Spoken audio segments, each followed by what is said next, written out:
future episodes that include the deaf or handicapped communities? I'm trying to think if we have any deaf. We have someone fluent in American Sign Language on the stage, who did the Deaf West production of Spring Awakening here. I'm not sure if we have anyone from the deaf community who's portrayed like a character. I don't think we do. Season 2, yeah. Yeah, I know. Yeah. You do When We Rise Higher.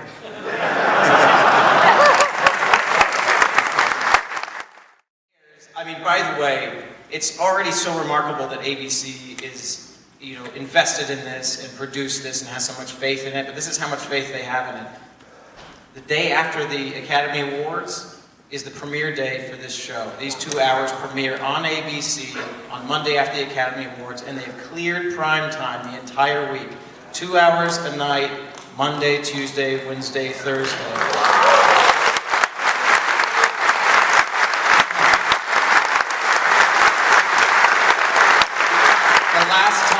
The last time a network did that, it was also ABC for a little mini-series called Roots. It's been that long.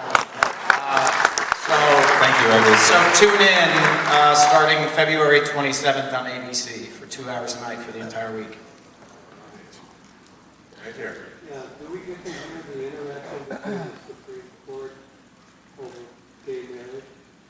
The question is, do we get to hear the interaction in the Supreme Court over gay marriage? Yes. Yeah, you do. It does, as the sneak peek here showed, it does make it all the way to 2015.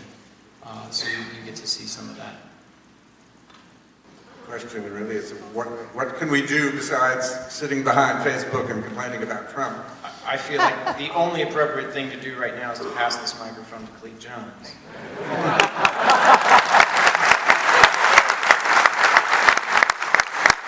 Getting off social media is a good beginning. We need to fight. Yes. And one of the things that has always frustrated me as an organizer is that anytime anybody says, let's do this, everybody piles on and says, oh, that won't work. You know, every idea I've ever had, everything Harvey ever tried to do, everything anyone I've ever known has tried to do has been put down and dismissed. And people say, oh, writing letters doesn't work, or marching doesn't work, or voting doesn't work. It all works.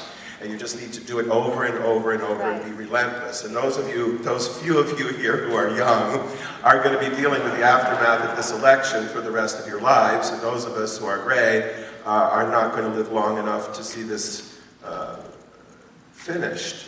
But we have to be really strong. Some practical things, one that I tell everybody is support unions, support collective bargaining,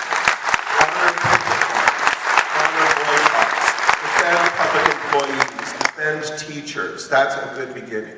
Also, I work for a union called Unite Here. We represent hospitality workers, most of whom are immigrants, documented and undocumented.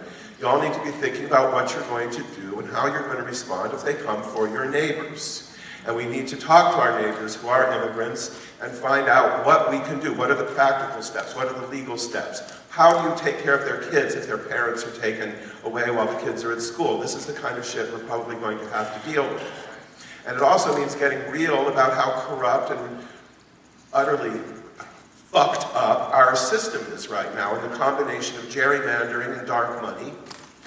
There's only, a half dozen House seats that are even going to be in play in 2018. So don't tell me we're going to turn the House blue in 2018 when we've allowed both parties to engage in this gerrymandering, and they're all just wallowing in all of this money. So these are laws that need to be changed, and you can call your representatives, you can have sit-ins, whatever you find that you're comfortable doing. And I guess that would be my last point, is that every single one of you has a role to play in this new fight that we're in.